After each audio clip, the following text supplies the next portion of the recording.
साहिब बंदगी सतनाम। तो आज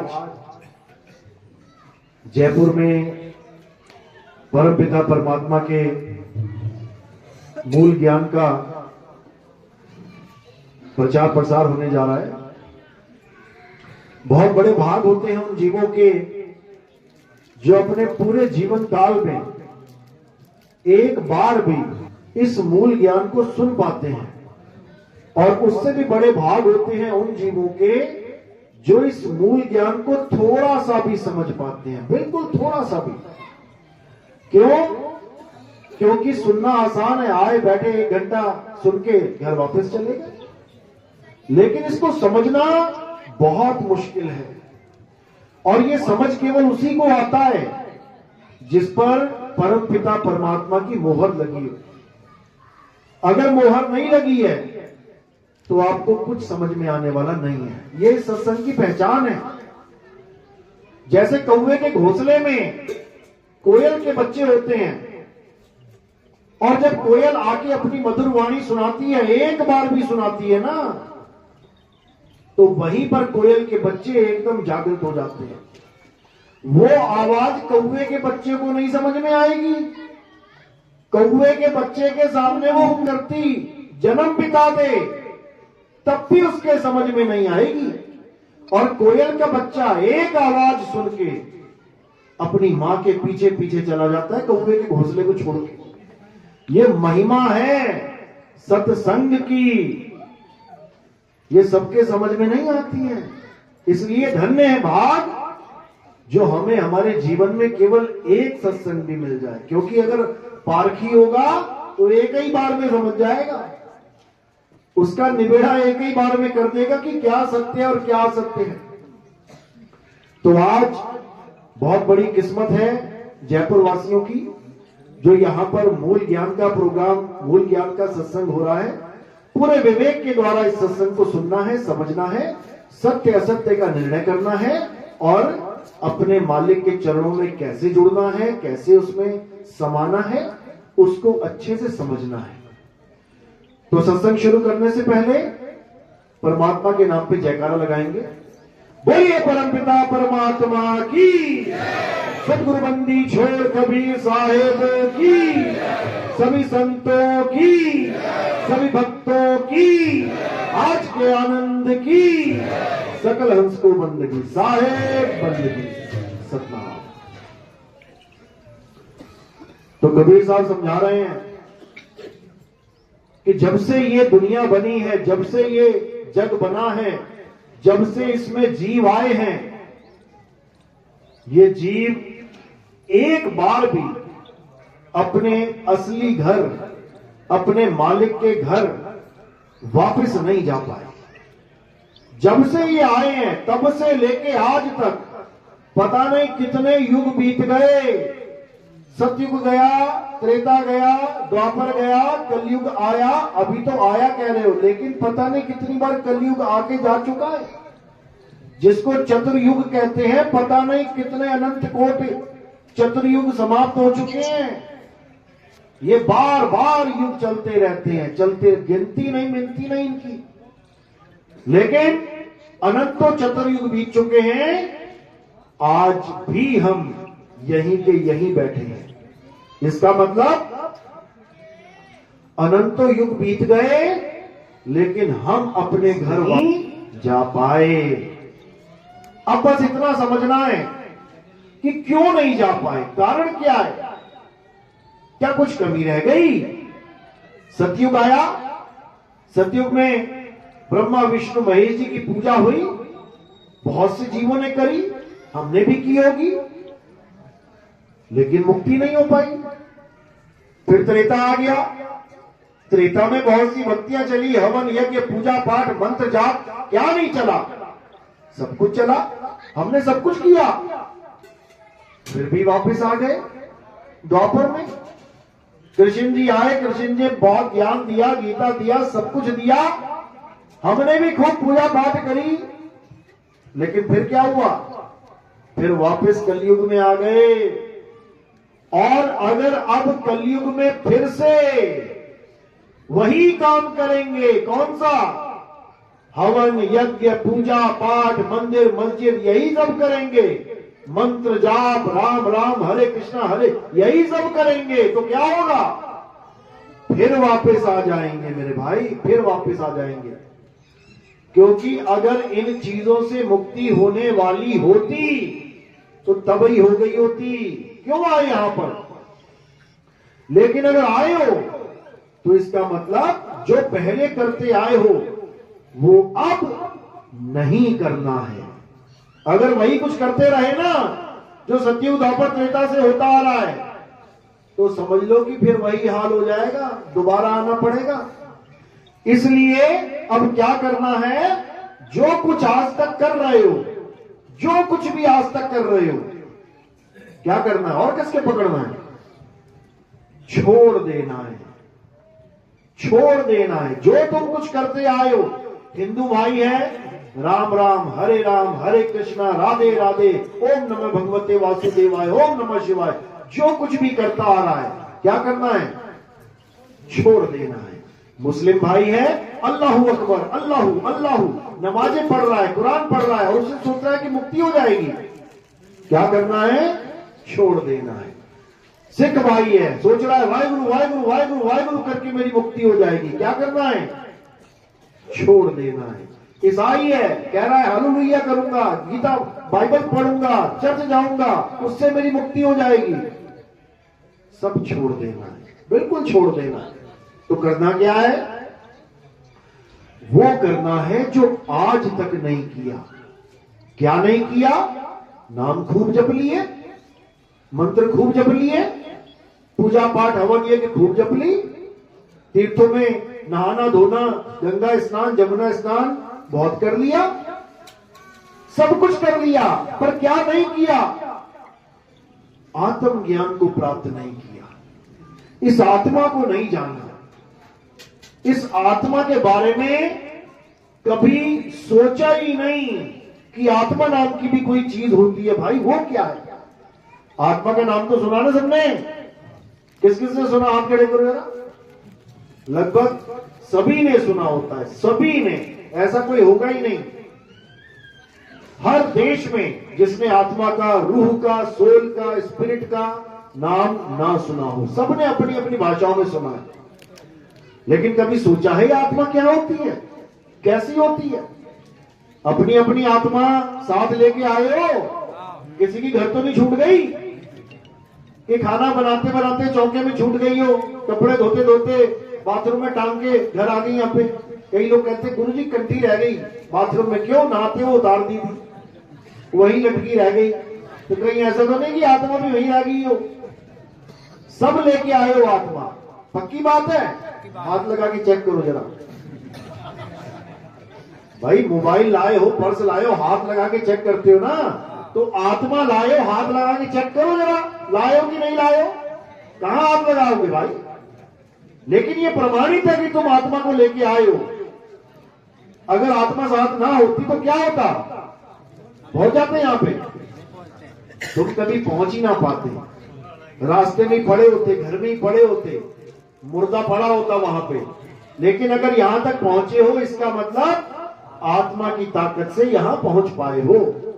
तो तुम आत्मा को लेके आए हो या आत्मा तुम्हें लेके आई है? सोच लो एक बार। असल में तुम जब तक अपने आप को शरीर मानोगे तब तक आत्मा तुम्हें लेके आई है, और जब तुम अपने आप को आत्मा जान लोगे तो आत्मा शरीर को लेके आई है, और शरीर आत्मा को कहीं लेके नहीं जा सकता, ये भी याद रखना। तो असल में मुद्दा क्या है? जब तक हम अपने आप को शरीर मान रहे हैं तब तक हम आत्मा को पराई वस्तु मान रहे हैं, पराई। और जब हम अपने आप को आत्मा जान लेते हैं तो हम ही आत्मा हैं, हम ही हैं। इसलिए साहिब ने आत्मा को शब्द कह के बयान किया। शब्द, आत्मा और शब्द एक ही चीज है, आत्मदेव और शब्द एक ही चीज है। तो इसलिए साहिब ने जहां तहां अपनी वाणियों में शब्द की महिमा गाई है। शब्द कहते हैं गुरु मेरे सभी बड़े अपनी अपनी ठौर, शब्द विवेकी पारखी सो माथे का मोर।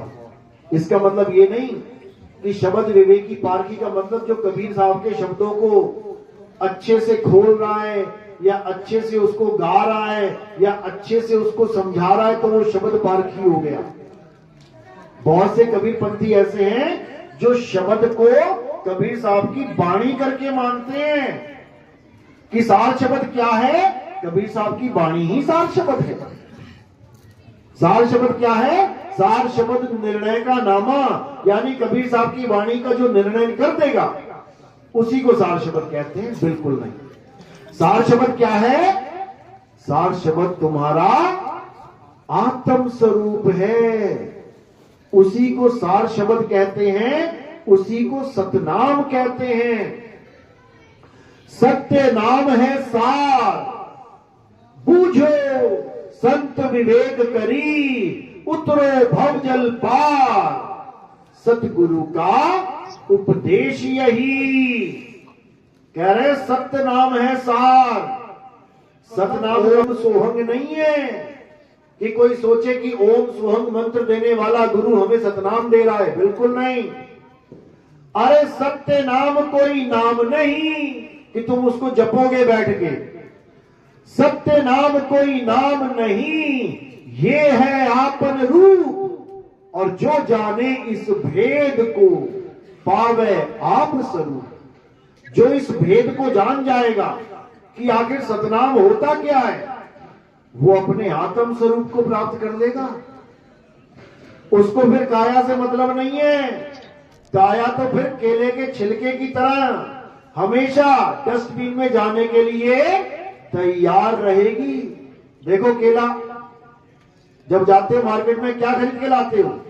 किसे देखते हो जब केला ले जाते हो? तो छिलके को। हरा छिलके वाला होगा नहीं लेके आओगे, पीला छिलका होगा बढ़िया ले आओगे। जब तक केला खा नहीं लिया वो छिलका कहां रहेगा? केले के साथ रहेगा। पूरी कदर होगी उसकी। अगर केले को फ्रिज में रखना है, छिलका भी फ्रिज में जा रहा है। केले को छुपा के रखना, छिलका भी छुपा के रख रहे हो। पूरी कदर चल रही है छिलके की, याद रखना। ऐसे भी छिलके हैं जिनको सजा दिया जाता है। ये देखो ये छिलका सजा हुआ है, केला मत समझ लेना इसे, समझ लो। और जैसे ही तुमने केला खा लिया गप करके, अब छिलका कहां गया?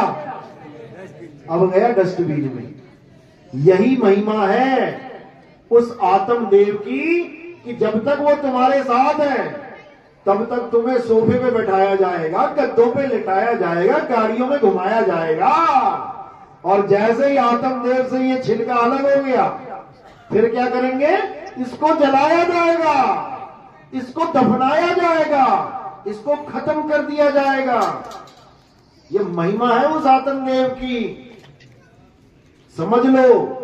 और हम अपनी आत्मा को ना जानकर केवल केले के छिलकों को पकड़ के बैठे हैं, समझ लो।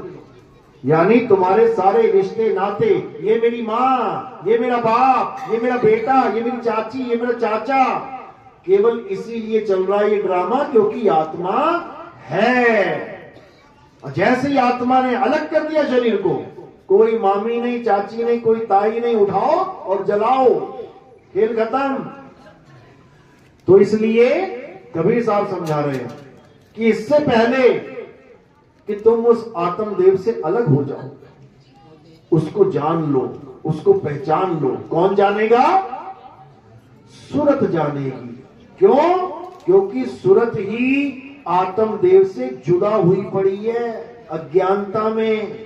और किसके साथ होली? इस गाया के साथ होली। इसीलिए परमात्मा दूर है, इसीलिए परमात्मा हमसे दूर है, क्योंकि हमारा ध्यान परमात्मा में नहीं है, हमारा ध्यान काया में लगा हुआ है।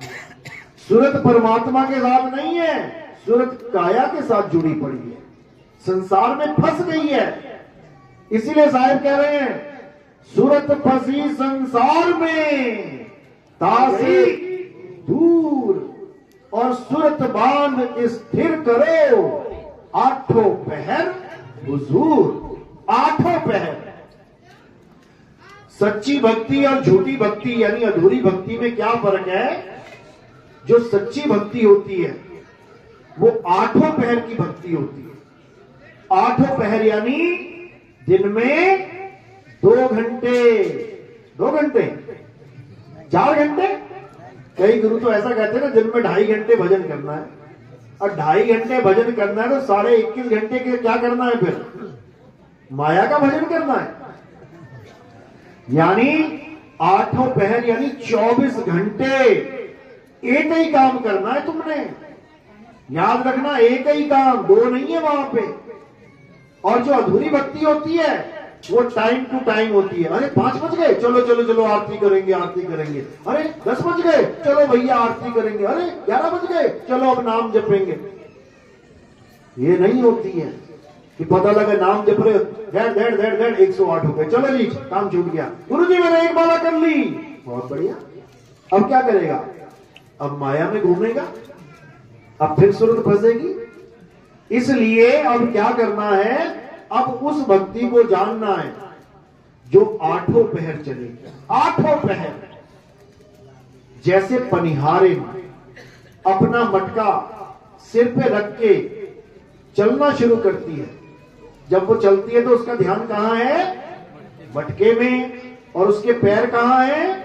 जमीन पे। उसकी नजरें कहां है? सड़क पे। समझो बात को। जब वो चल रही है उसके पैर जमीन पे हैं, नजरें सड़क पे है और ध्यान मटके पे है।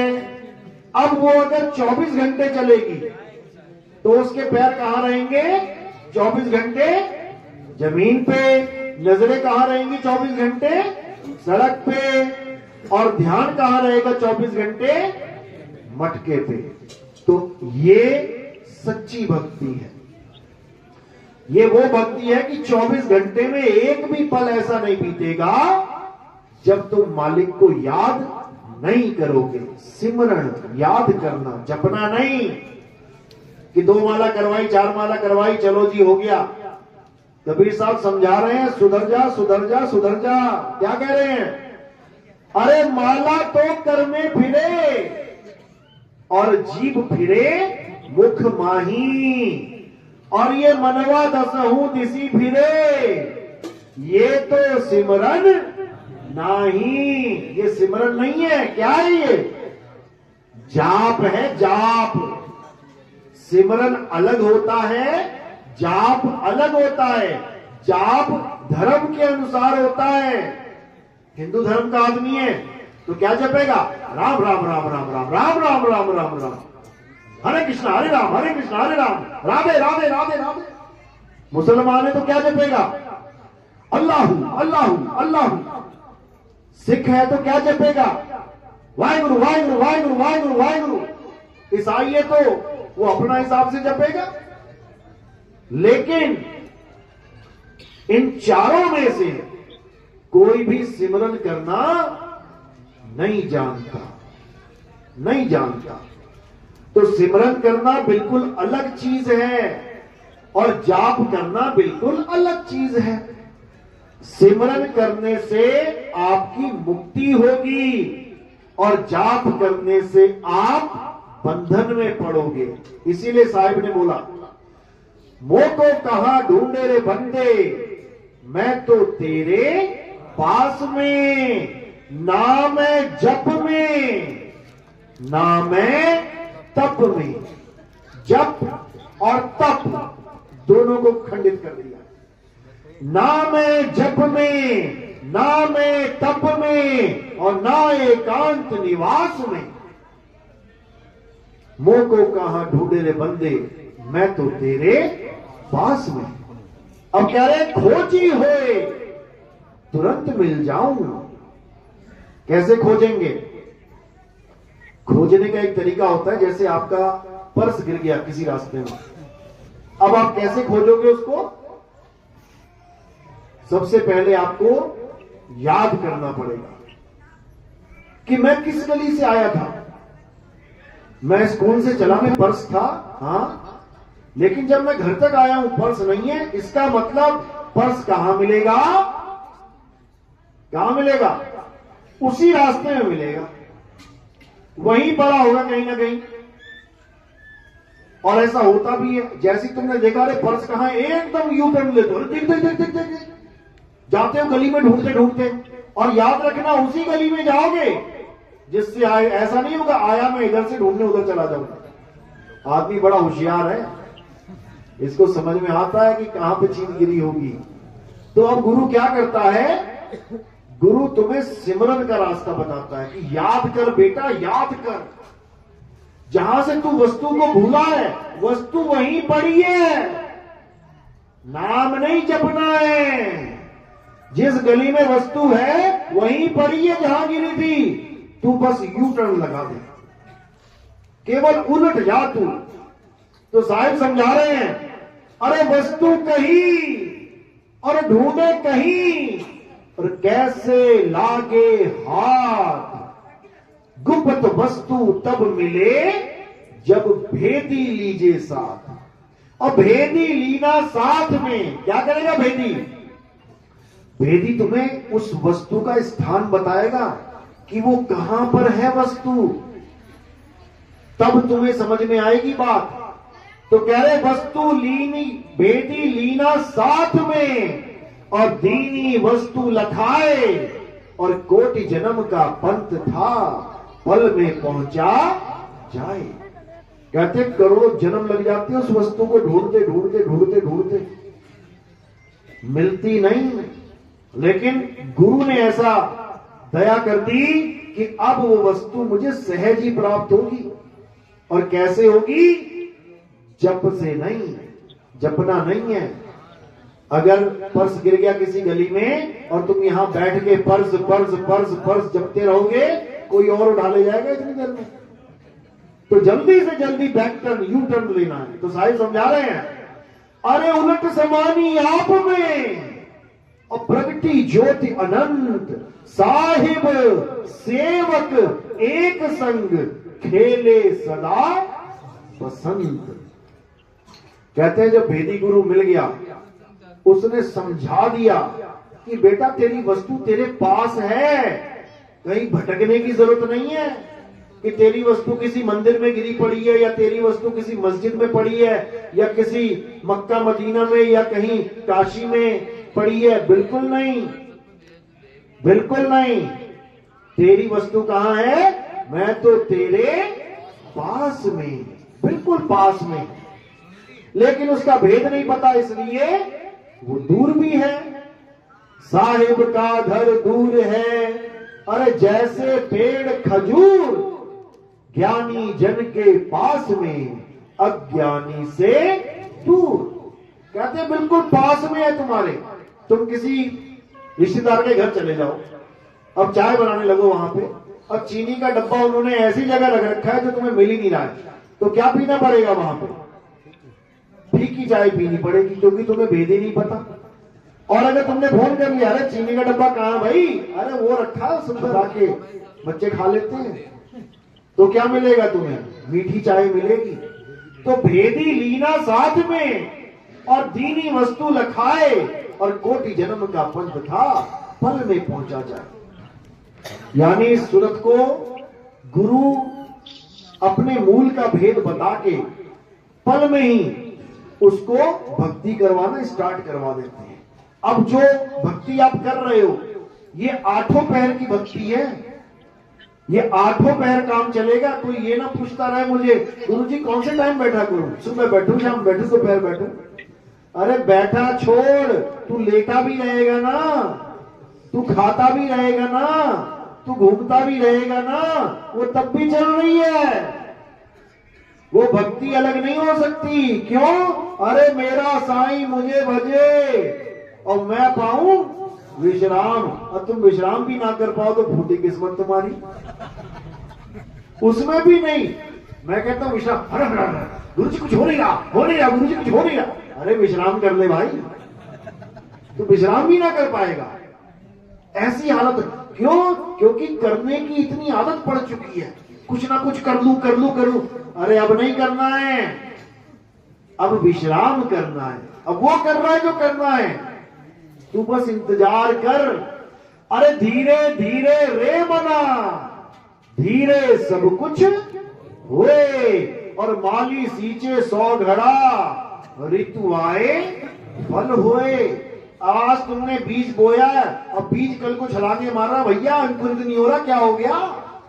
अरे होगा, रुक जा, समय आने दे, सब कुछ होगा। इसीलिए साहिब ने कहा कि जब नाम दीक्षा मिल गई, ज्ञान समझ में आ गया, सारी कहानी समझ गए, अब क्या करना है? कहे कबीर सुनो भाई साधो, मैं तो हूं विश्वास में। कितने मिनट के लिए करना है विश्वास? कितने घंटों के लिए करना है? कितने महीने के लिए करना है? कितने साल के लिए करना है? अंत समय तक। अरे राम नाम रटते रहो, कब तक? जब लग घट में प्राण, और कब हूं दीन दयाल के, भनक पड़ेगी कान।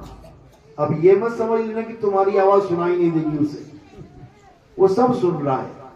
अरे चींटी के पग नेवर बाजे, तो भी साहिब सुनता है। तू क्यों चिंता कर रहा है?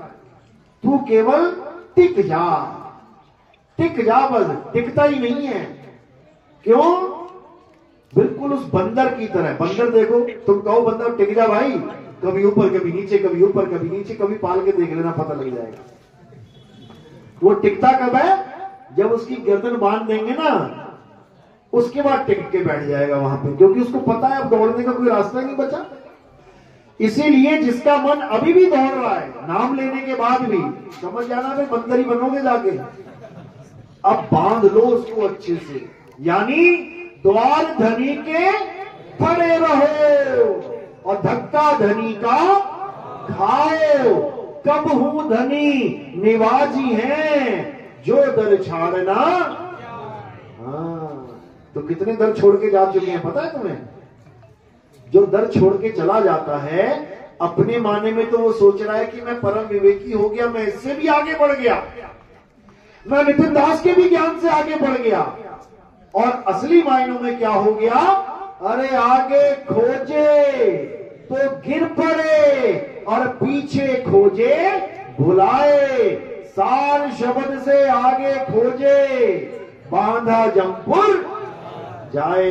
जमपुर की तैयारी करो भाई, क्योंकि जो तुम्हें एड्रेस बता दिया गया है वो फुल एंड फाइनल है। उसमें ना तो पौना इंचा कम, ना पौना इंच ज्यादा।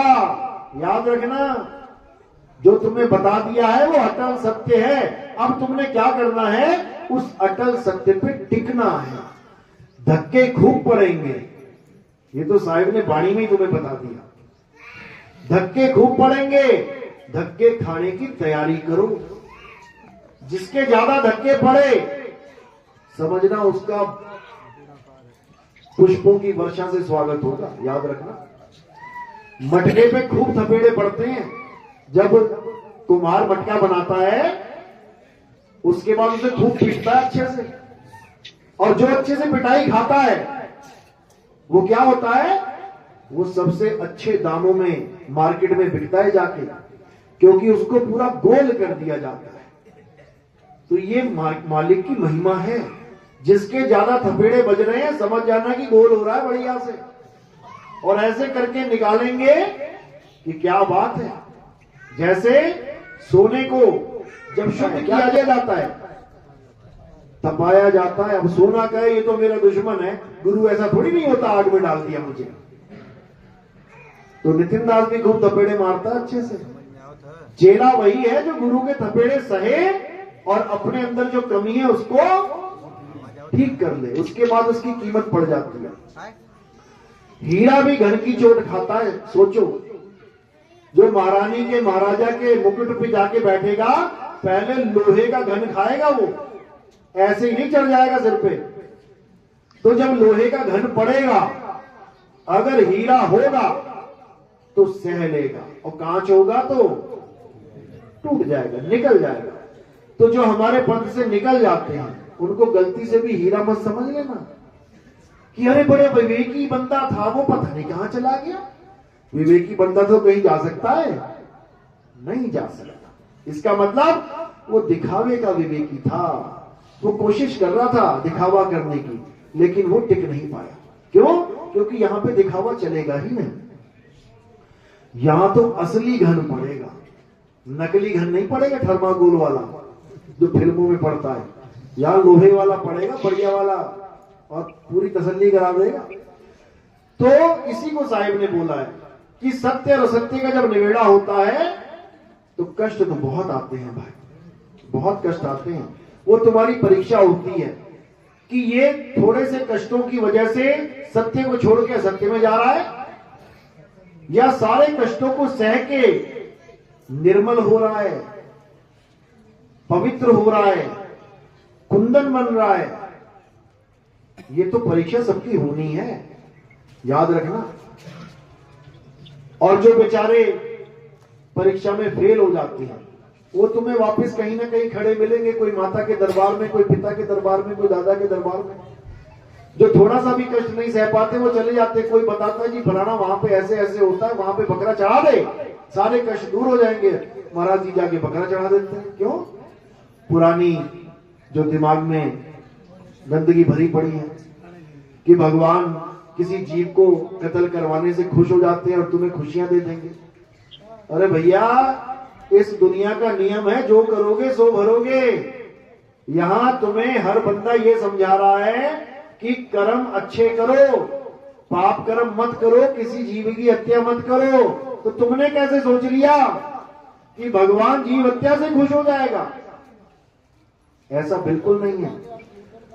इसलिए सबसे प्रेम करना है, सबको मालिक का बच्चा समझ के प्रेम करना है। सब तुम्हारे भाई हैं, लेकिन जहां सत्य असत्य का निर्णय आ जाए वहां कोई भाईचारा नहीं है।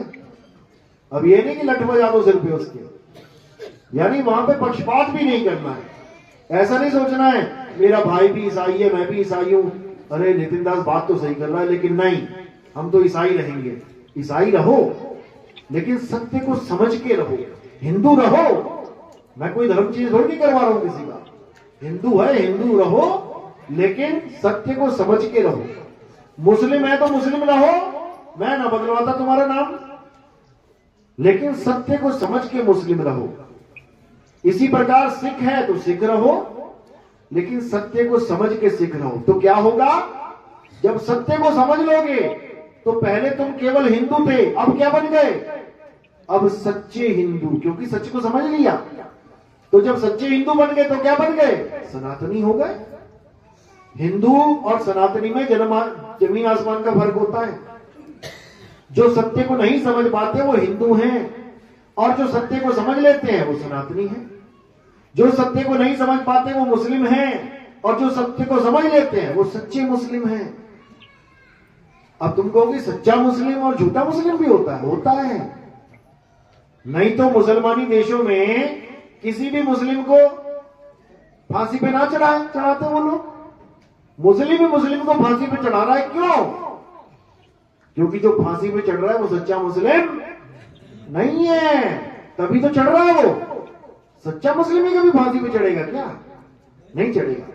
इसी प्रकार सच्चा सिख और केवल सिख में फर्क है। इसी प्रकार केवल ईसाई और सच्चे ईसाई में फर्क है। इसी प्रकार भक्ति और सत भक्ति में फर्क है। इसी प्रकार गुरु और सतगुरु में फर्क है। गुरु तो घड़े हैं, जितने मर्जी ढूंढ लो, यूट्यूब खोलो, गुरु ही गुरु, गुरु ही गुरु। कहो तुम खोल के कल तुम गुरु जी बन जाओ। कितना देर लगता है? कुछ भी नहीं लगता है। लेकिन कबीर साहब समझा रहे हैं कि अगर तुम गुरु बन गए, क्योंकि सदगुरु तो तुम बन नहीं सकते, गुरु ही बनोगे, सदगुरु नहीं बन सकता कोई भी। अगर तुम गुरु बन गए और तुम्हारे गलत ज्ञान की वजह से किसी को 84 में जाना पड़ गया तो क्या सजा है पता है? तुम डॉक्टर बन गए बिना डिग्री के। बहुत से बैठे हैं, दवाई भी देते हैं, इलाज भी करते हैं, लेकिन अगर एक बंदा भी मर गया तो फिर क्या होता है? फिर शटर बंद करके अंडरग्राउंड हो जाते हैं, समझ लो। लेकिन जो असली डॉक्टर है उसके यहां कोई बंदा मर गया तो क्या हॉस्पिटल बंद हो जाता है? नहीं होगा, क्योंकि वो डिग्री लेके बैठा है भाई। इसी प्रकार गुरु और सदगुरु में क्या फर्क है? ये जितने गुरु बैठे हैं ये केवल ज्ञान को पढ़ के, ज्ञान को समझ के गुरु बैठे हैं बन के। किसी ने कोई ग्रंथ पढ़ लिया, किसी ने कोई ग्रंथ पढ़ लिया, किसी ने 4 बातें कहीं से सीख ली, किसी ने कहीं से सीख ली और गुरु बन के बैठ गए। लेकिन जो सतगुरु होता है वो किताबों का गुलाम नहीं होता है। उसके पास क्या होता है? अनुभव ज्ञान होता है। उसको किसी किताब से मतलब ही नहीं है। वो चाहे तो बिना ग्रंथों के ही तुम्हें पूरा सत्संग सुना दे, लेकिन हमारी बुद्धि का लेवल इतना छोटा होता है, हम उसी से प्रमाण मांगने लग जाते हैं। हमारे साथ भी यही हुआ था। जब मैं आया ना सत्संग करने, तो लोगों ने सबसे पहले यही सवाल रखे कि जो आप बोल रहे हो क्या प्रमाण है? मैंने कहा भाई अब मैं कहां से लेके आऊं, कौन सा प्रमाण है मेरे पास? फिर मैंने क्या किया, फिर मैंने ग्रंथ खोजने शुरू किए, देखो तो सही है क्या लिखा है ग्रंथों में। और जब मैंने ग्रंथों को पढ़ा तो पता लगा जो मैं बता रहा हूं वही सारे ग्रंथ बता रहे हैं, कुछ अलग है ही नहीं। यानी जब शुरुआत मैंने करी तो केवल अनुभव ज्ञान के आधार पर जब मैंने सत्संग किया तो तुम ही लोगों ने परेशान कर दिया मुझे। कई लोग कहते हैं नितिन दास तो ग्रंथों से सत्संग करता है, मैं तो एक भी ना करता। लेकिन मजबूरी है, क्योंकि तुम्हारी बुद्धि का लेवल अभी उतना नहीं है कि तुम मेरी बात को समझ पाओ। इसलिए मुझे नीचे से शुरू करना पड़ रहा है, इसलिए मुझे गीता खोल के समझानी पड़ रही है। बताओ मैं क्या गीता वाला दिखता हूं तुम्हें?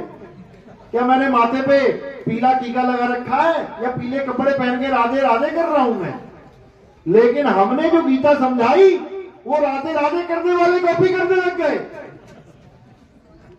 बताओ, अरे हमारा कोई लेना ना देना गीता से मतलब नहीं, कुरान से हमारा कोई मतलब नहीं, बाइबल से हमारा कोई मतलब नहीं, किसी ग्रंथ से हमारा कोई मतलब नहीं, लेकिन हमारे द्वारा जो समझाया जा रहा है ये लोग उसी को कॉपी करने लग जा रहे हैं। अच्छी बात है, अच्छी बात है, कम से कम इसी बहाने एक तक तो पहुंचेंगे। अभी तक तो अलग अलग हो गए, अब एक तक आएंगे, और जिस दिन एक पे आ गए ये सारे, उस दिन सारे गुरु फिनिश। फिर कौन आएगा? फिर वो आएगा जिसकी महिमा के लिए ये सारे ग्रंथ गाए गए हैं, ये सारे वेद पुराण गीता भागवत ये सारी सब महिमा जिसकी गा रहे हैं। किसकी गा रहे हैं? उस देवों के देव महादेव, उस आत्म देव की महिमा गा रहे हैं सारे। लेकिन किसी को समझ में ही नहीं आ रही। कब समझ में आएगी? जब मूल ज्ञान को समझ लेंगे। और मूल ज्ञान बोलने वाले कौन हैं? सतगुरु बंदी छोड़ कबीर साहब हैं। कबीर साहब हैं, वो बताते हैं मूल ज्ञान क्या है। और जब वो बताते हैं तो सारा संसार नतमस्तक होकर सुनता है। ये उनकी महिमा है। इसीलिए बोला गया है और ज्ञान सब ज्ञानड़ी, कबीर ज्ञान सो ज्ञान। और जैसे गोला तोप का खाली करे मैदान। तुम छुटपुटिया बंदूकों से लड़ोगे तो आज देख लो 1 साल हो गया यूक्रेन का और रूस की लड़ाई, 1 साल हो गया। 1 सेकंड में खत्म हो सकती है। कैसे? वो गोला आ जाए बस एक बार, एक ही गोले में स्वाहा, खत्म। लेकिन छुटपुटिया गोली चल रही है, साल छोड़ 10 साल चला ले। मैं ये नहीं कह रहा परमाणु बम मार देना वहां जाके, वहां ज्ञान का गोला चलेगा। क्योंकि उनका झगड़ा किस बात पे है? उस मैटर को सॉल्व कर दो। 2 भाई लड़ रहे हैं आपस में, तीसरा क्या कह रहा है? अरे एक अभी ना एक हो सकते, इनको कोई एक ना कर सकता। क्यों नहीं कर सकता? एक तरफ से आए हैं, एक घर में आए हैं, एक मां और एक पिता के बच्चे होके आए हैं, एक क्यों नहीं हो सकते? हो सकते हैं। कब? जब उनका मैटर सॉल्व हो जाए। वो जिस बीज को पेड़ बना के बैठे हैं उस बीज का नाश कर दे मेरे भाई, मैटर एक सॉल्व हो जाएगा, दोनों का झगड़ा खत्म। इसी प्रकार इस संसार में जितना भी ज्ञान चल रहा है और जिस ज्ञान की वजह से आपस में लड़ाई हो रही है, झगड़े हो रहे हैं, लठ बज रहे हैं, गोली चल रही, तलवारें चल रही हैं, क्या वो ज्ञान किसी काम का हो सकता है? किसी काम का इसलिए उस ज्ञान को खत्म करने के लिए एक गोला आएगा, और उस गोले का नाम क्या है? ब्रह्मास्त्र। सुना है? ब्रह्मास्त्र। बस ये ब्रह्मास्त्र की जगह ब्रह्मशास्त्र आएगा, यानी सबसे बड़ा शास्त्र आएगा और सारी दुनिया को एक कर देगा। उसी को बोला है कबीर ज्ञान, मूल ज्ञान। तो साहिब ने यही समझाया कि काल भगवान ने, इस मन ने लोगों को अलग अलग भक्तियों में उलझा रखा है, अलग अलग धर्मों में, अलग अलग नाना प्रकार के पंथों में उलझा रखा है। साहिब समझा भी रहे हैं कि 12 पंथ काल फरमाना और भूले जीव न जाए ठिकाना। फिर कह रहे 13वें पंथ हम ही चले आए, सब पंथ मिट के एक पंथ चलाए। कैसे आएंगे कबीर साहब? यहां पे ज्ञान रूप में आएंगे। कबीर सागर पढ़ो, उन्होंने वहां पर अपना क्या नाम बोला है? ज्ञानी जी। कि ज्ञानी जी यहां गए, ज्ञानी जी वहां गए, ज्ञानी जी इस देश में गए, ज्ञानी जी उस देश में गए, ज्ञानी जी इस लोक में गए, ज्ञानी जी उस लोक में गए। लोक तक नहीं छोड़ा, नाग लोक में गए, पितर लोक में, उसमें कुछ छोड़ा ही नहीं है, हर जगह गए। तो कैसे गए? ज्ञान रूप में। इसी को वाणियों में बोला भी गया है। कहते साहिब कबीर का सब घट वासा और गुप्त प्रगट कुछ अजब तमाशा। जहां संत तहां प्रगट भयऊ और जहां असंत गुप्त तहां रहूं। कोई ये ना सोचे कि सफेद कपड़े पहन के, सफेद चोला पहन के कोई भी कबीर पंथी है वो कबीर साहब का ही रूप है। गलती से भी ये मत सोच लेना।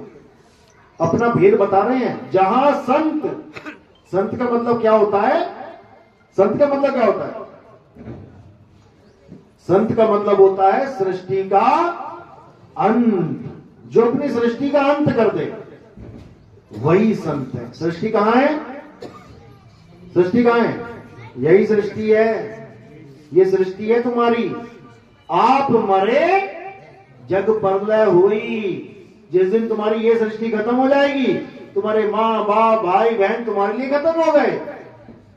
जैसे पिछले जन्म में तुमने सृष्टि खत्म करी, शरीर छोड़ा, अब बताओ तुम्हारे पिछले जन्म के माँ बाप कहां हैं? बताओ जरा। कौन सी गली में घर है, कौन सा शहर है जहां माँ बाप तुम्हारे बैठे रो रहे होंगे? भूल गए, क्योंकि आप मरे जग प्रलय हुई। जैसे तुम्हारा ये शरीर खत्म होता है, ये शरीर जिस भी लोक में है वो लोक खत्म हो जाता है।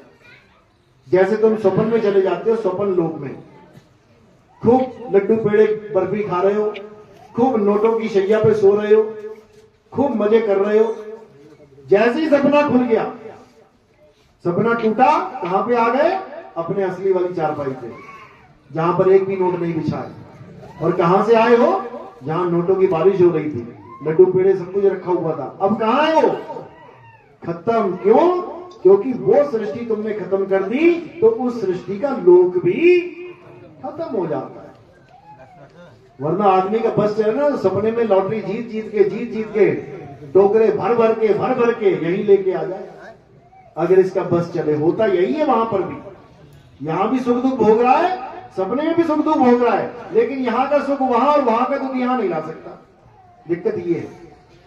तो इसी को साहिब समझा रहे हैं कि गुरु तो बहुत हैं, अरे बहुत गुरु हैं जगत में, और कोई न लागे तीर, सभी गुरु बह जाएंगे। जागृत गुरु कबीर। कहते सब गुरु बह जाएंगे। कहां बह जाएंगे? 84 की धारा में बह जाएंगे। मेरे सतगुरु पकड़ी बाण, नहीं तो मैं बह जाती। तो काहे नाले में खड़ी, काहे बह जाती? बह जाती, ये 9 दरवाजों में से बह जाती। लेकिन साहिब ने बांह पकड़ ली, अब ना जाती। तो इसी प्रकार जो अधूरा गुरु होता है, भले वो कितना ही ज्ञान क्यों ना दे रहा हो, लेकिन उसके ज्ञान से जीव का कल्याण नहीं होता। तो कहां जाएगा? अरे झूठा गुरु अजगर बना, 184 जाए, सारी संगत चींटी बनी, तोड़ तोड़ के खाए। वो चला जाएगा 84 में। और उसके बाद लाखों की जो भीड़ बना के बैठा हुआ था, अब वो लाखों चींटियां बन जाएंगी और उसके बाद ऐसी खाल उधेड़ी जाएगी उसकी जीते जी कि याद करेगा वो कि मैंने क्या गलती कर दी, क्या गुनाह कर दिया मैंने। इसलिए YouTube के माध्यम से फिर एक बार संदेशा भेज रहा हूं सब गुरु लोग को। अच्छी बात है, जितना ज्ञान दे दिया दे दिया। अब इस आत्म ज्ञान को समझ लो, अपने चेलों का भी कल्याण करवाओ, अपना भी काम जो है सिद्ध करो, अपना भी कल्याण करो और इस मूल ज्ञान को, इस आत्म ज्ञान को पूरे विश्व में प्रचार करो। मैं ये नहीं कह रहा कि तुम अपनी गुरुवाई छोड़ दो। ठीक है, कई लोग साधु बन जाते हैं, अब कहते हैं गुरु जी का पैंट कमीज पहनाओगे क्या दोबारा? उनको टेंशन यही रहती है। दाढ़ी लंबी सी करवा ली, गुरु जी दाढ़ी कटवाओगे क्या? राजेश खन्ना कहने लग जाएंगे लोग। है, हुआ है हमारे साथ, बताया लोगों ने कि कम से कम दाढ़ी तो रामपाल जी के तो वो भी साफ हो जाता है सब मामला। उनको लगा यार यहाँ पर भी साफ हो जाए, तो ऐसा नहीं है। वो पीछे बाबा जी बैठे हैं, हमारे शिष्य हैं, बाबा जी को बाबा जी रहने देंगे, कोई दिक्कत नहीं है। लेकिन अपना और अपने शिष्यों का कल्याण करवाओ। हमारे गुजरात में भी कई ऐसे शिष्य हैं जिनके हजारों शिष्य हैं। उन्होंने खुद भी नाम लिया और अपने शिष्यों को भी नाम दिलवाया, कोई दिक्कत नहीं है। अब बुढ़ापे में कौन सा मैं रिक्शा चलवाऊंगा तुमसे? ठीक है, तुमने जितना काम किया, जितनी मेहनत करी, उसका तुम्हें इनाम मिलेगा, ऐसी बात नहीं मिलेगा। लेकिन तुम इस वैर विरोध में रहो कि अरे ज्ञान तो सही दे रहा है नितिन दास, लेकिन अगर मैंने नाम ले लिया तो मेरे चेले छोड़ के उसके पास चले जाएंगे। बेटा छोड़ तो तू एक दिन दुनिया भी जाएगा, चेले तुझे क्या छोड़ेंगे? तू ही चेलों को छोड़ के निकल लेगा। नहीं निकलेगा तो बता दे। लेकिन तब तू दोषी होके निकलेगा, तब तू दोषी होके निकलेगा कि सच को जानने के बाद भी अपने स्वार्थ के कारण तूने सत्य को स्वीकार नहीं किया। नहीं तो तेरे कारण हजारों उन जीवों को इस मुक्ति का भेद समझ में आ जाता। लेकिन जो हमारे साथ जुड़े हैं, धन्य भाग है उन गुरुओं के, उन संतों के, जिन्होंने वक्त रहते ये समझ लिया कि हमें सतगुरु नहीं मिला था, जिन्होंने ये समझ लिया और मूल ज्ञान के साथ जुड़ के आज हर जगह प्रचार चल रहा है। अभी आपको नहीं दिखाई देगा क्या हो रहा है। जब अंधेरा होता है, सूर्य के आने की तैयारी होती है, तब जल्दी नहीं समझ में आता कि क्या होने वाला है। जिसने कभी सूरज देखा ही नहीं उसको क्या पता कि अंधकार के बाद प्रकाश कैसा होता है। लेकिन देखते देखते देखते देखते देखते बंदा कहता बाप रे बाप, ये क्या हो गया, अंधेरा कहां चला गया। तो इसी प्रकार साहिब ने क्या बोला कि जब वो मूल ज्ञान आएगा, जब वो सत्य ज्ञान आएगा, तो सारे संसार का अंधकार खत्म हो जाएगा, ये सारा अज्ञान बह जाएगा।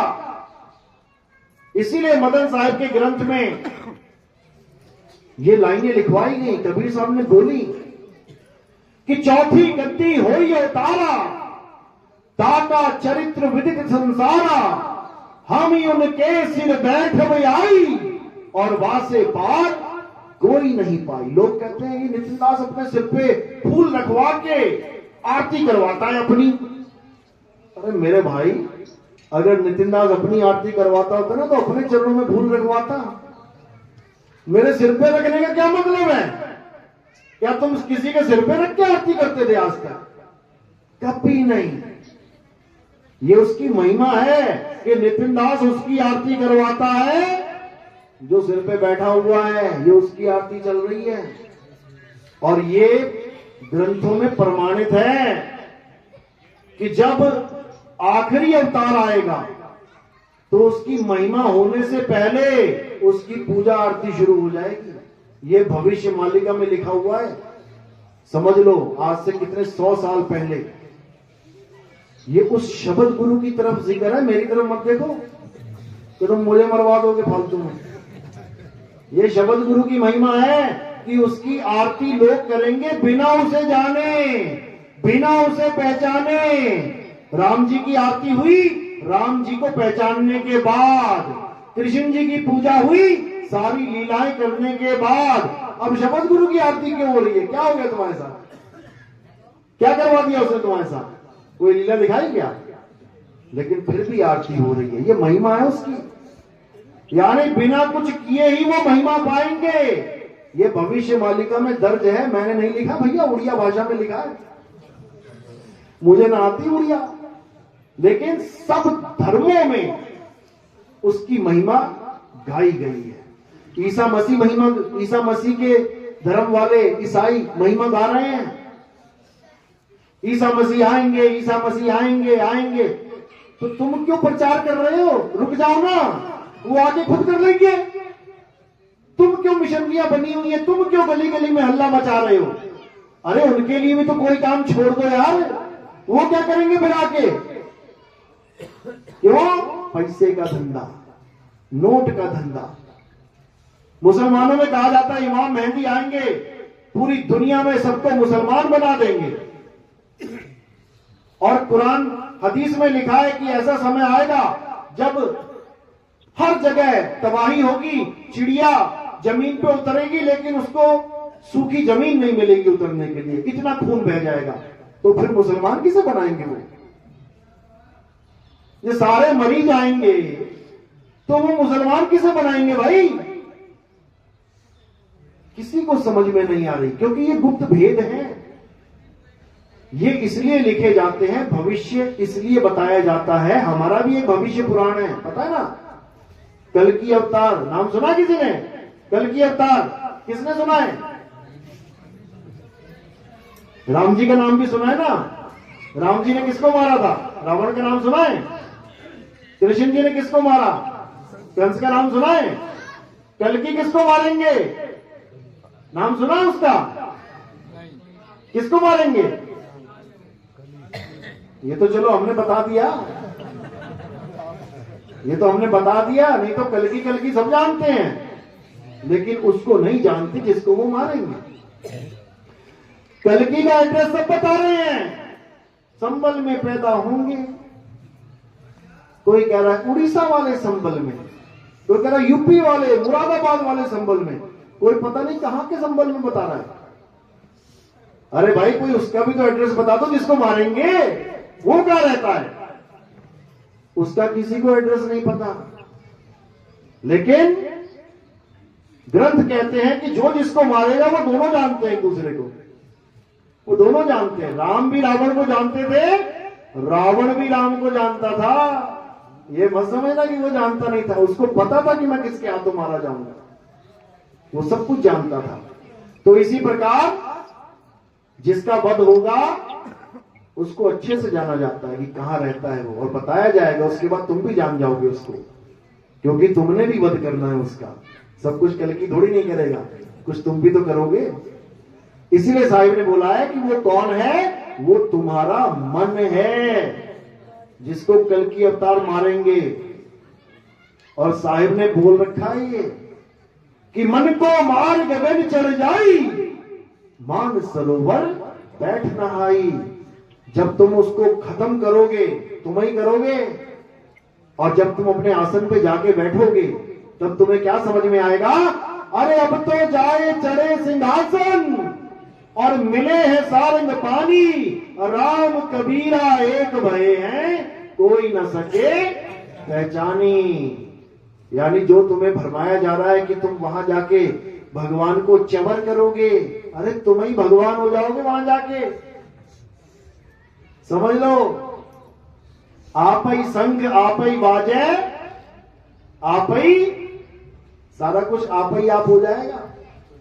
तो इसी को हर संत ने हर ग्रंथ में समझाने की कोशिश करी है कि इस जीव को जब तक पीव अवस्था नहीं मिल जाती है, यानी नदी जब तक समुद्र में नहीं गिर जाती है, तब तक नदी सेफ मोड में नहीं है।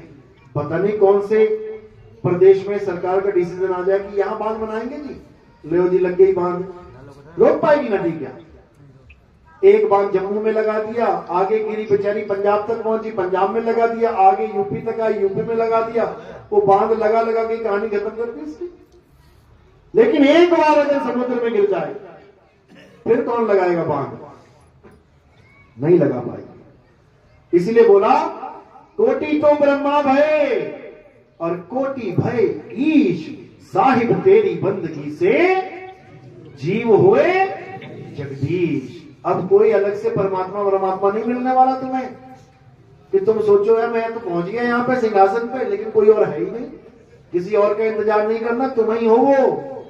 अरे तू सिमरन किसका करे, तू ही है आपे आप, तू ही है, लेकिन तू अपने आप को नहीं जान रहा, इसलिए धक्के खा रहा है।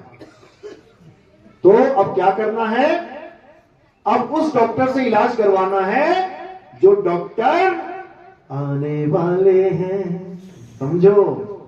और जो चले गए, अब तुम किसी हॉस्पिटल में जाओ, वहां पर एक डॉक्टर की फोटो लगी है, दूसरे डॉक्टर की फोटो लगी है, तीसरे की लगी, पूछो कहां गए ये लोग, ये तो चले गए। एक 1947 में चला गया था, एक 50 में चला गया, एक अभी 2 साल पहले गए हैं। तो कौन इलाज करेगा तुम्हारा तीनों में से, कर देगा क्या? तो भगवान भी जा चुके हैं, एक चलेगा इस युग में, एक चलेगा इस युग में, एक चलेगा इस युग में। अब कौन इलाज करेगा तुम्हारा? जो आने वाले हैं। कौन? आने वाले। तभी तो कहते हैं डॉक्टर साहब कहाँ हैं? अरे आने वाले हैं, बैठ जा।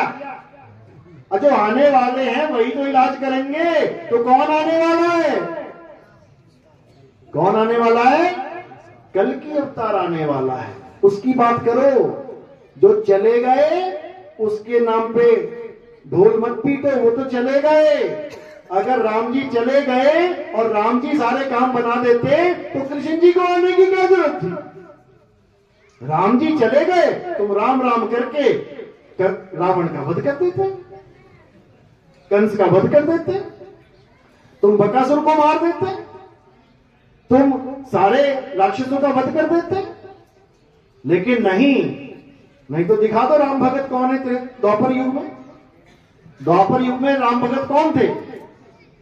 कृष्ण जी का युग है, राम जी का कोई भगत नहीं था वहां पे, समझ लो। कहने का मतलब जो डॉक्टर आएगा वही इलाज करेगा। तो उसका नाम तो सब ले रहे हैं, कल्कि कल्कि कल्कि, लेकिन वो उसको जानते नहीं है। कल्कि का मतलब क्या होता है? कल्कि का मतलब होता है जो हर प्रकार के कलंक का नाश कर दे, उसको कहते हैं कल्कि। कल्कि का मतलब ये होता है जो अज्ञानता का नाश कर दे, वो है कल्कि। अब तुम ये मत सोचना कि बाहर निकलोगे तो घोड़े पे आएगा एक, उसके बाद तलवार हाथ में होगी और जयकारे लगा रहा होगा वो। फोटो तो ऐसी बना रखी है कि घोड़े पे आएंगे, हाथ में तलवार होगी और सबको काटते चले जाएंगे। वो किसी को नहीं काटेगा भाई, किसको काटेगा? वो अज्ञान को काटेगा। कौन से घोड़े पे बैठ के? बुद्धि के घोड़े पे बैठ के। और तलवार क्या है? विवेक की तलवार है, यानी बुद्धि के घोड़े दौड़ाएगा। किस किस के दौड़ने लग गए? सबके दौड़ रहे हैं। पहले जंग लगी पड़ी थी, अब लगाया उसने तेल पानी दिया सबको बढ़िया एकदम। पहले चर चर हो रही थी, अब सर सर हो रही, समझ लो।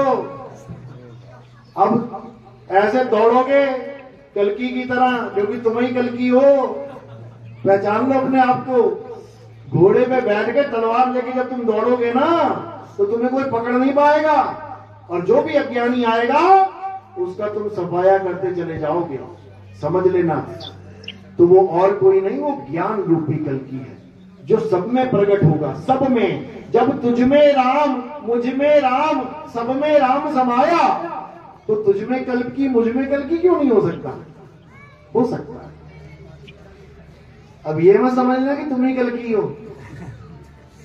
तुम ही कल्कि हो, याद रखो इस बात को। इसमें भी 2 भेद हैं, यानी एक होता है अपना कल्याण करना ज्ञान के माध्यम से, एक होता है ज्ञान के अहंकार में डूब के मर जाना। समझ लो, ज्ञान भी मोक्षदायक है, ज्ञान ही बर्बाद करने वाला भी है। रावण के पास भी ज्ञान था तो उसको मोक्ष प्रदान कर दिया गया, उसको बर्बाद करके चला गया। और भक्तों के पास भी ज्ञान होता है, उससे उनका कल्याण होता है। तो हमने ऐसे ज्ञान को प्राप्त करना है जिससे हमारा कल्याण हो, ऐसे ज्ञान को नहीं प्राप्त करना कि जिससे हमारा सर्वनाश हो जाए, बिल्कुल भी नहीं। क्योंकि ज्ञान को हजम करना बहुत मुश्किल होता है मेरे भाई, याद रखना। जिसको ये मूल ज्ञान थोड़ा सा भी मिल गया ना, वो कहता है मुझसे बड़ा चौधरी इस दुनिया में कोई है ही नहीं। याद रखना इस बात को।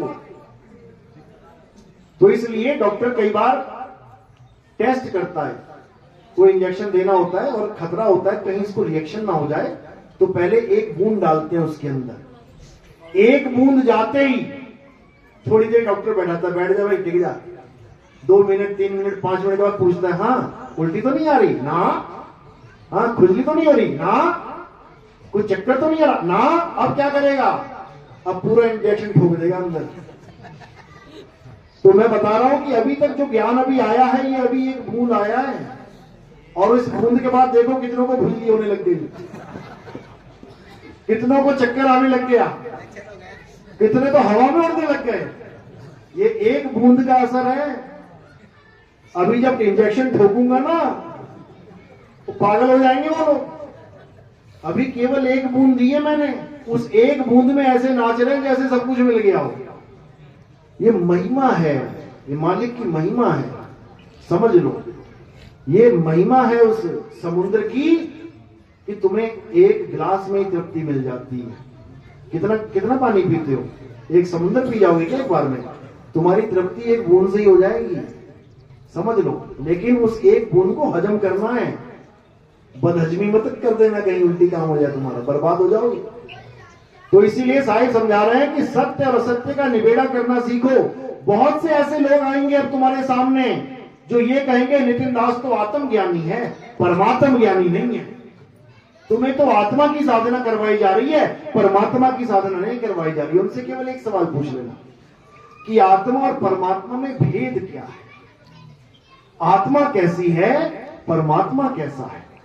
वो क्या कहेंगे? परमात्मा और आत्मा आहार विहार करते हैं, यानी खाना भी खाएंगे साथ में बैठ के एक थाली में, और घूमने भी जाएंगे कंपनी बाग में, आत्मा और परमात्मा दोनों। ये लोग कहते आ रहे हैं।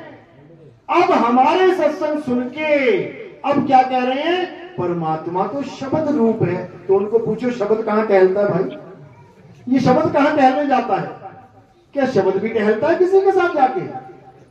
कि आत्मा भी शब्द है, परमात्मा भी शब्द है, दोनों टहलने जा रहे हैं। टहलने का काम देह का है, इस शरीर का काम है खाना पीना, टहलना, हंसना, बोलना, रोना, धोना। ये आत्मा परमात्मा का काम नहीं है। लेकिन लोगों को नहीं समझ में आता, नहीं समझ में आता, क्या किया जाए। लेकिन जो मालिक का हंस होता है, जो विवेक से भरा होता है, उसको कोई माई का लाल हिला नहीं सकता, ये उसकी पहचान है। लेकिन जो बेचारा अभी बच्चा है विवेक में, जैसे शेर और लकड़बग्घे का अगर युद्ध हो जाए, कौन जीतेगा? शेर ही जीतेगा। लेकिन शेर के बच्चे का युद्ध हो जाए लकड़बग्घे से तो मारा जाएगा। यानी लकड़बग्घा शेर से पंगा नहीं लेता, शेर के बच्चों को फोन कर करके सुनाता है क्या? याद रखना, वो शेर के मोबाइल पे कभी मैसेज नहीं भेजेगा, वो शेर के बच्चों के नंबर ढूंढता है। देखो जरा यूट्यूब में नंबर पड़ा है कोई? क्योंकि उसको पता है कि बच्चे को मारा जा सकता है, लेकिन शेर के आगे दहाड़ा नहीं जा सकता। याद रखना इस बात को। दहाड़ेंगे तो क्या हुआ, तो मिमियाते भी नहीं है बेचारे। तो इसी को मैं समझाता हूं बार बार कि जिस दिन तुम शेर के बच्चे से शेर बन गए, यानी पूर्ण विवेकी बन गए, फिर याद रखना तुम्हारा नंबर भी ब्लॉक ही मारेंगे वो लोग। फिर उनको पता भाई ये ना हिलने वाला, इसका कुछ होने वाला नहीं है, क्योंकि इसका जो होना था हो गया। समझ लो, दूध को दही बनाया जा सकता है, दही को मक्खन बनाया जा सकता है, मक्खन को घी बनाया जा सकता है। घी को क्या बनाओगे बताओ जरा? यानी जो उसका होना था अब हो लिया, अब तू भैया अगला रास्ता देख, दूध को ढूंढ, घी को छोड़। तो इसी प्रकार जब सत्य ज्ञान इस संसार में आ जाता है तो सारे धर्मों के झगड़े, सारी जात पात का भेद, ऊंचा नीचा, बड़ा छोटा, ये सब खत्म हो जाता है। और वैसे भी जात पात तो कुछ है ही नहीं। जात पात किसका नाम है? कर्म क्षेत्र का नाम है। कोई कहता है मैं लोहार हूं। क्यों है लोहार भाई तू? क्योंकि मैं लोहे का काम करता हूं। मैं चमार हूं। क्यों भैया तू चमार? मैं चमड़े का काम करता हूं। मैं सुनार हूं। क्यों भैया? मैं सोने का काम करता हूं। अच्छा, अगर कोई ब्राह्मण सोने की दुकान खोल के बैठ जाए तो, अमिताभ बच्चन ने भी खोल ली है, तो क्या वो सुनार हो गया? सुनार हो गया? कोई ब्राह्मण जूतों की दुकान खोल ले, बढ़िया कंपनी ले ले, 2 4 5 कैंपस के, एक्शन के, बाटा के, तो वो चमार हो गया क्या? काम तो उसका जूतों वाला है। मैं राजपूत, मैं नाई की दुकान खोल लूं कहीं पे जाके, 2 4 लड़के रख लूं, भले मैं ना काटू बाल किसी के, लेकिन क्या कहलाएंगे? नाई की दुकान है, अंदर जो बैठा है वो नाई हो गया। अरे जब मैं नाई नहीं हुआ, वो ब्राह्मण चमार नहीं हुआ जूते की दुकान खोल के, तो तुम कैसे नाई, और तुम कैसे धोबी, और तुम कैसे चमार, और तुम कैसे क्या हो गए? तुम कैसे हो गए? यही अज्ञान है। हम सब जीव हैं, जीव, मालिक के जीव हैं। जिसको जैसा काम सूट किया कर लिया। और मेरे काम से तो मेरा नाम जोड़ दो कि नहीं धोबी का लड़का धोबी होगा, उस बेवकूफ को कपड़े धोने आते ही नहीं है। अगर उसको दुकान खुलवा दी मैंने तो रोज 100 गालियां पड़ेगी, कैसा धोबी है तू, तुझे कपड़े धोने नहीं? मैं जात का धोबी हूं, मैं काम वाला धोबी है। तो क्यों खोली तूने दुकान? सुनार का लड़का जिसको डिजाइन बनाना नहीं आता, एक दुकान खोल के बैठ जाए और बर्बाद कर दे सारा वहां, तो उसको कहेंगे जब तुझे आता नहीं है काम, तू क्यों सुनार बना बैठा है? अरे भैया मेरे पापा सुनार थे, मैं इसलिए सुनार हूं। इसी प्रकार जिसको ब्रह्म की ABCD नहीं पता, जो ब्रह्म को जानता तक नहीं, वो ब्राह्मण बना बैठा है 4 किताबें पढ़ के, वो भी उल्टी सीधी। उल्टी सीधी क्यों?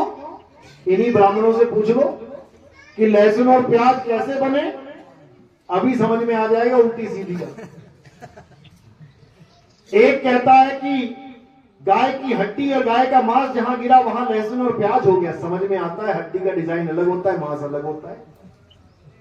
एक कहता है अमृत की 2 बूंदें गिरी, राहु ने पी ली थी, उसका गला काट दिया, अमृत की 2 बूंदें गिरी, एक लहसुन और एक प्याज हो गया। अरे मेरे भाई, जब अमृत की बूंदें दोनों एक सी थी, एक ही उसका कंपोजिशन होगा, तो एक लहसुन और एक प्याज कैसे बन गया?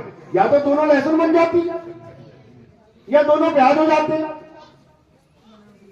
किसी के घर में कुतिया पली थी, 2 बच्चे हो गए, एक कुत्ता हो गया, एक बिल्ली हो गई है। क्या बात कर रहे हो? ऐसे कैसे हो गया? अगर ये नहीं हो सकता तो वो भी नहीं हो सकता, समझ लो। लेकिन ये मूर्खों के सरदार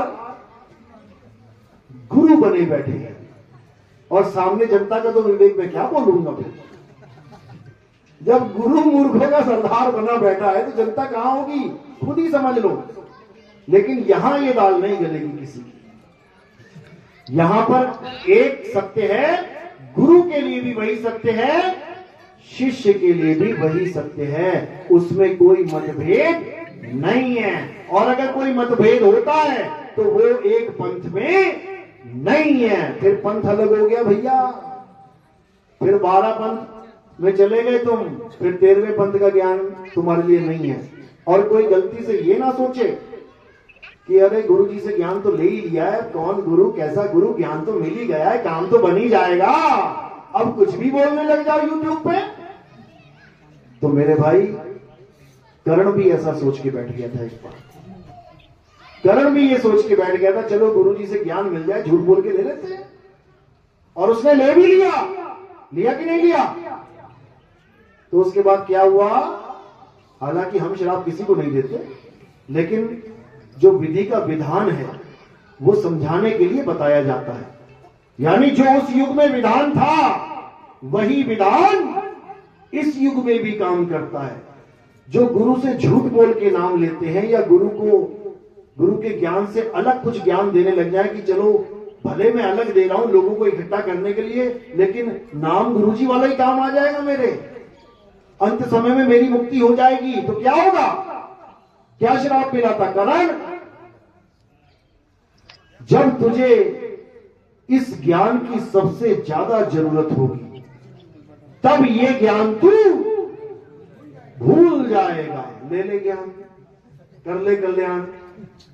तो इसी प्रकार जो ये सोचते हैं कि हम कुछ भी बकवास करते रहे, नितिन दास का ज्ञान तो हमारे पास है ही है, लगा लेंगे चप्पू, चला लेंगे चप्पू, ना चलेगा। समझ लो, वो किश्ती का चप्पू नहीं चलेगा कि तुम सोचो कि पार हो जाओगे, फिर तो नैया डगमगाएगी। इसलिए मेरे भाई, गलती से भी ये मत सोच लेना कि तुम परमात्मा के आगे होशियार बने हो, होशियारी मार लोगे। नहीं मार सकते, बिल्कुल नहीं मार सकते। इसीलिए गुरु की महिमा गाई गई है कि गुरु को कीजिए दंडवत, कोटि कोटि प्रणाम, कीट न जाने भृंग को, गुरु कर ले आप समान। अब गुरु को तो भृंगी के साथ खड़ा कर दिया, जोड़ दिया गया, और चेलों को क्या बना दिया?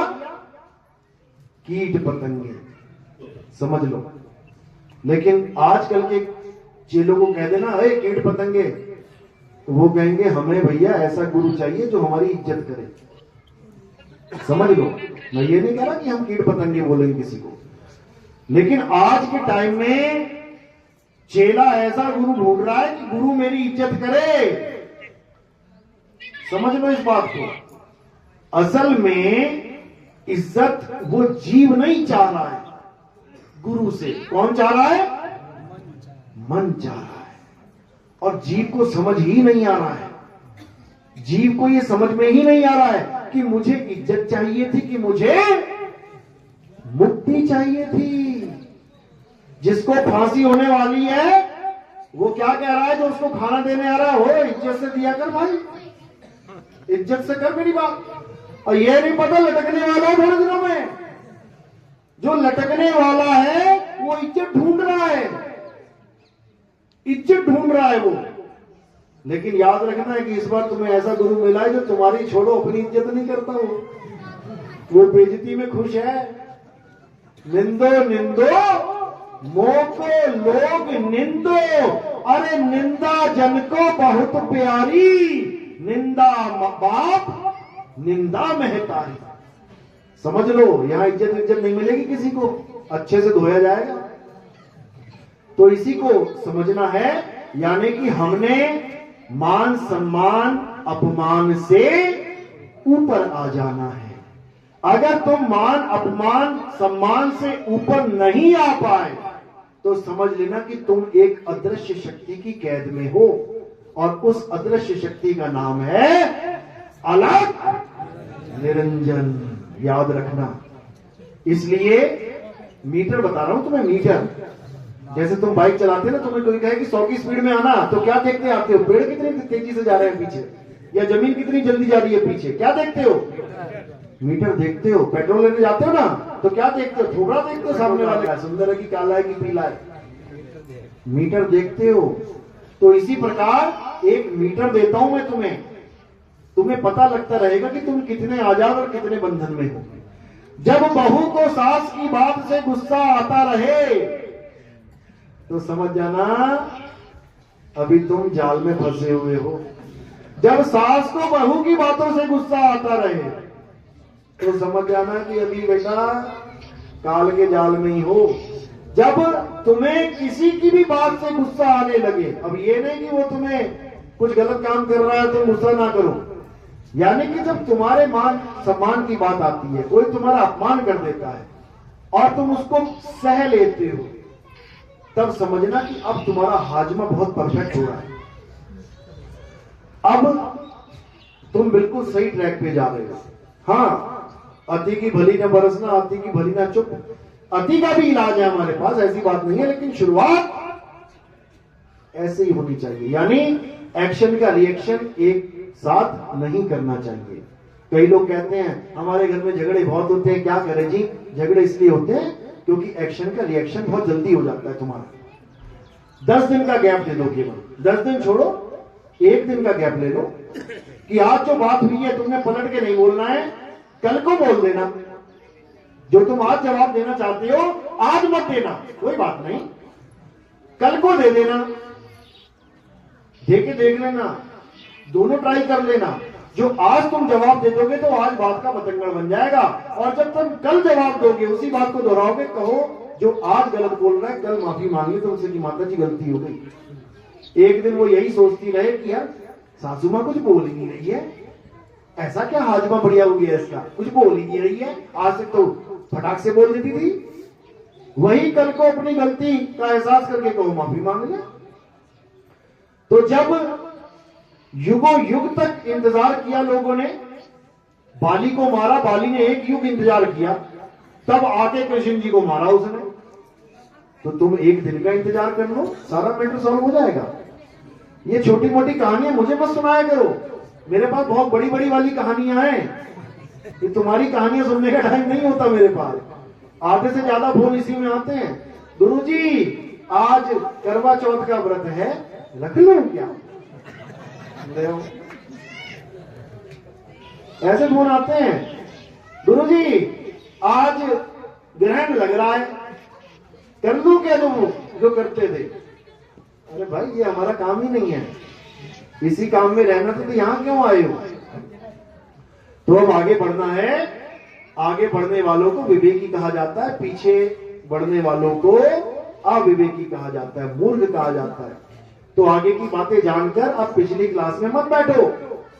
तुम्हारा बच्चा स्कूल जाता है, जब शुरू शुरू में कितने खुश होते हो तुम, मेरा बेटा स्कूल जाने लगा, स्कूल जाने लगा।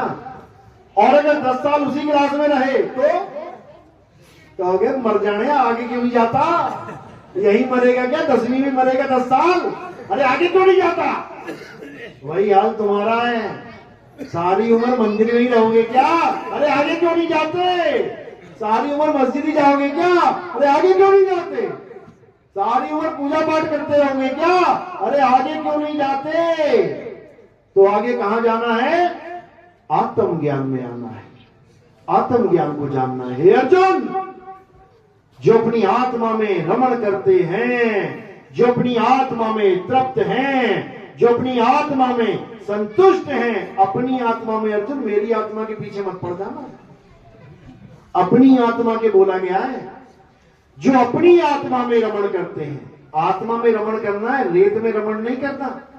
वृंदावन में एक जगह है, उसका नाम रखा है रमण रेती। रेत में रमण कर रहे हैं, अरे रेत में तो 84 लाख में रमण करना ही है।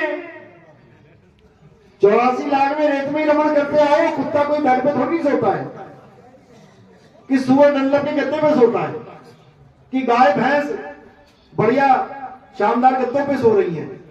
रेत में ही रमण कर रही है। नाली के कीड़े से लेके बड़े से बड़ा हाथी रेत में ही घूम रहा है बेचारा। ये तो केवल एक इंसान है जो गद्दे पे सो रहा है मजे से। चाहे तो कुत्ते को भी सुला ले गद्दे पे, इतनी बड़ी महिमा है इंसान की। यानी रेत में रहने वाले को गद्दे में सुला ले, सड़क पे घूमने वाले को ऑडी में बैठा ले, ये इंसान की महिमा भी है भाई। लेकिन अपनी दुर्गति जो हो रही है उसको बर्बाद होने, उसको बचा नहीं पा रहा है, और जीवों के सोच रहा है कि उसको मैं थोड़ा बढ़िया जीवन दे दूं। पहले अपने बारे में सोचो। बचाता वो है जो पहले खुद बचा होता है। फौज में जब लड़ना सिखाया जाता है तो केवल गोली चलाना नहीं सिखाया जाता, बचना सिखाया जाता है। पहले बचोगे तभी तो मारोगे किसी को। और चौधरी बन के खड़े हो गए, मार गोली, ले मार दी, मर गया, अब क्या करें? तो डिफेंस बहुत जरूरी है। इसी प्रकार तुम्हारा भी डिफेंस बहुत जरूरी है। यानी सेफ मोड में आ जाओ। हवाई जहाज में यात्रा करोगे तो उसमें भी बोला जाता है कि अगर वायु का दबाव कम हो जाए, सांस ना आए, तो यहां से ये अपने आप गिरेगा नीचे, मुंह पे लगाने वाला मास्क। दूसरों की मदद करने से पहले कृपया अपना मास्क अच्छे से पहन ले। पता लगा दूसरों को दबा रहा है, मास्क दिला रहा है, खुद ही बेहोश होकर गिर गया, फिर क्या होगा? इसलिए सबसे पहले तुम सेल्फ डिफेंस में आ जाओ। और सेल्फ डिफेंस कहां है? साहिब कहते हैं सुरत समाये शब्द में। वाको काल ना खाए। पहले तुम सेव हो जाओ, उसके बाद करो अपना जो करना। चलो, तो आज का सत्संग यही समाप्त करते हैं। किस किस को मेरी बात समझ में आई? कुछ पता भी लगा कि हवाई फायर चल रही थी ऊपर से? बहुत अच्छी बात है, बहुत बढ़िया। मालिक की दया है, ऐसे ही विवेक जागता रहे और दूसरे लोगों का विवेक ऐसे ही आप जगाते रहें और इस संसार में एक ऐसा मुहिम चले जिसकी हम सबको बहुत जरूरत है। बड़े बड़े देश जो टेक्नोलॉजी की बातें करते थे, आज वो एक दूसरे पे बम फोड़ने की बातें कर रहे हैं। जो टेक्नोलॉजी को बेच बेच के करोड़पति हो गए, आज वो उन्हीं लोगों को मारने की बातें कर रहे हैं जिनकी वजह से वो करोड़पति हुए। क्या करोगे करोड़ रुपया? तुम्हारे पास अरबों रुपया हो जाए और तुम अकेले ही रह जाओ मार्केट में, तो क्या करोगे? किसको पैसा दोगे और क्या खाओगे, क्या पियोगे? मरना है क्या? तो ये सब कब खत्म होगा? जब हम समझेंगे, एक दूसरे को जानेंगे और एक मालिक की बंदगी में आ जाएंगे, तो सारा झगड़ा खत्म हो जाएगा। और मालिक एक ही है, और झगड़ा भी इसीलिए चल रहा है कि वो मालिक एक है। मुसलमान कह रहा है हिंदू को मान ले, परमात्मा एक है। इसी बात का झगड़ा है, समझ लो। एक एक कहकर भी सब अनेक हुए पड़े हैं। बस झगड़ा इस बात का है कि तू उसको राम मत बोल, अल्लाह बोल, तब मुझे खुशी मिलेगी। अरे भैया, उसका नाम राम भी है। कुरान में अल्लाह के 100 नाम लिखे गए, तो 100 क्यों लिखे गए जब एक ही नाम है उसका? तो 100 नाम लिखे गए, तुम 100 बता दो कौन कौन से नाम है। मुसलमानों को 100 नाम भी नहीं पता होंगे, ऐसे मुसलमान बैठे हैं। तो फिर उसके सारे नाम है, अनंत नाम है, लेकिन नाम वाले को जानना है, नामों को नहीं जानना है। वो नाम वाला एक ही है। तो इसी के साथ आज का सत्संग यही समाप्त करते हैं।